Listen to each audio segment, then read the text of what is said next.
Hey guys, Keel Mohideen here, and today I'm going to teach you guys how to make a Hackintosh. I'm doing this because I got a lot of questions on my Hackintosh gameplay video on how you actually get the Hackintosh to work. So I tried answering them in the comments, but I decided you might as well just make a whole video about it because it is a pretty painstaking process. So let's get started. In this video we're going to be covering BIOS setup, installation, and post-installation with multi-beast. So that just means I won't be including how to make your Unibeast flash drive. If you actually need help with that, you guys can go ahead on the website TonyMacX86. They are really good about it because they do step-by-step instructions on how to make the Unibeast flash drives. Like, click on this, click on that. I'm only doing the BIOS settings because there are some settings that they missed in the TonyMacX86 website that wouldn't allow me to boot up. So, I spent 7 days on this, couldn't get it to work until I did my own research, and I worked on it for a couple of days doing my own stuff, forgetting about TonyMacX86, getting the right settings, and then actually able to install. Because I wasn't even able to boot into the I could boot into the Unibeast flash drive and get to the Chameleon bootloader. It's just that I couldn't get to this installation screen for OS X Mavericks. So that's why I'm going to cover this today. Boot up your computer and head on into the BIOS. Then go to the Save and Exit tab and load the optimized defaults.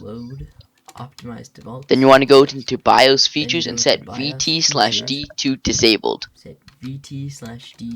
Then also go into peripherals and set XHCI mode to auto. Then set XHCI handoff and EHCI handoff both to disabled. Then you can also set your boot option 1 to your Unibeast flash drive. Then go back to the Save and Exit tab and save and exit your setup. Your computer should restart now. It should restart and boot into your Unibeast flash drive automatically without you having to go through the boot menu. Alright, now you press enter on USB. Or whatever the name of your USB is. Mine should be mostly. Your computer should be booting up into the Mac OS Mavericks installer. This took about 1 minute 45 seconds for me, but I sped this up really quick for you guys. Alright, once you're here, choose the language you want. For me, that's English. English. That's what language I speak. Then go up to the top and click on Utilities, Disk Utility. And then whatever hard drive or SSD you want to install Mac OS X on, click it, go to Partition, Partition Layout 1 Partition instead of current, then name it whatever you want, and format it to Mac OS Extended Journal. Options GUID Partition Table. Then apply it. I've already partitioned and installed Mac OS X on my hard drive, so I am already good to go. Then you want to continue with the installation. Continue, agree, and then choose the hard drive that you just formatted. So that will be OS X for me, or whatever you named yours. Then you want to click on install. This will take about 25 minutes to install the OS X, but once it's done, your computer should restart. Then it should restart to the Unibeast flash drive. Then go back to OS X and boot to that new hard drive instead of your usual USB. Okay, then Mac OS X should boot up. Alright, once you're successfully booted up, click on your USB, then click on multi-beast, then multi-beast application.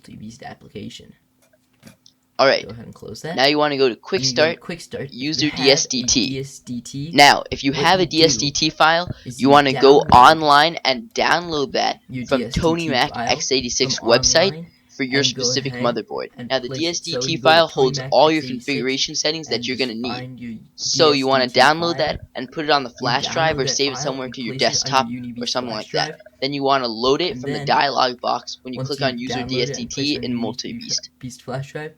If you do not have a user DSDT file, then just click on EasyBeast, and this will give you the basic settings that you need.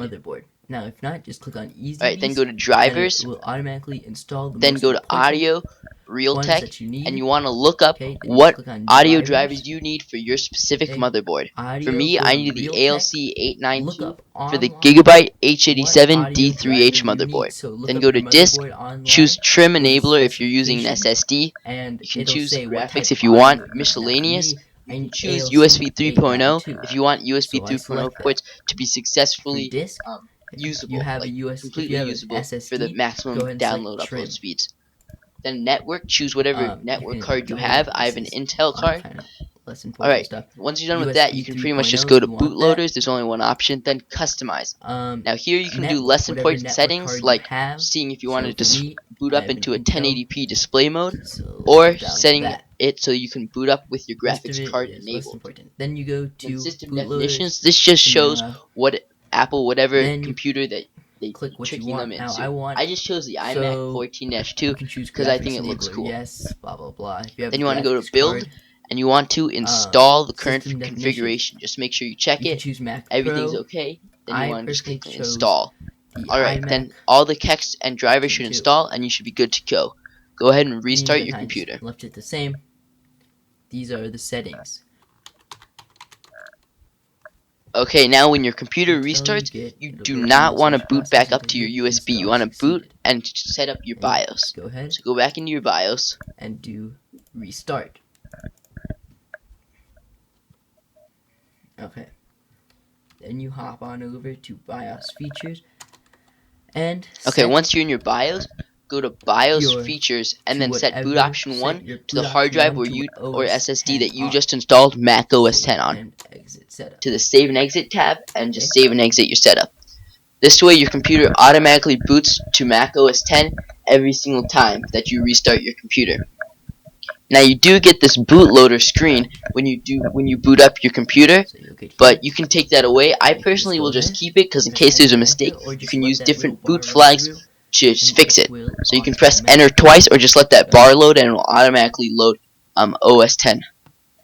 Now your computer should restart, and if it works, then you have successfully made a Hackintosh. Alright, now Okay, so if this isn't go you, ahead and then you probably have had some problems, whether it be Um, installing or trying just to let this already computer installed sort and of booting shut back up down. to your already installed Mac OS 10 hard drive. So Okay, head back then into you your just wanna start BIOS, back up make sure again. all the settings are ticked. Let's try Also, you updating might my need BIOS. to update your BIOS. I was My at BIOS version came with 5 version for my BIOS, and F5, the newest one was but version the 8, newest so version was version after I F8, updated, so see, I you can see updated my BIOS and that helped. that's the BIOS version.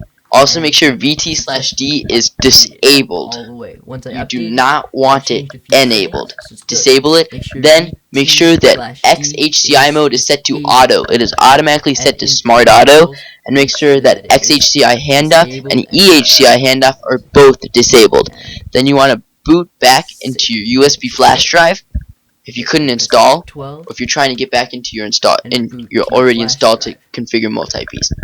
Whatever the case is, boot with -V and -X. Try booting You with should see all the -V code coming up on the -X. screen, and wherever your computer freezes at is Then all the probably codes where the should problem like is. So this. for me, I deleted the Bluetooth kex, and that allowed me to boot up. Graphics Also, try booting up with graphics enabler enabler equals no, equals or no. graphics enabler equals yes. Graphics enabler equals. But This will once you enable do, your graphics card or disable your you should graphics be card able to use to the boot up onboard into graphics. Mac OS You 10. might have to also Personally, for take me, out it took your me graphics 7 your continuous graphics card days to boot of up, just and working then on install the Hackintosh drivers for it. to successfully be able to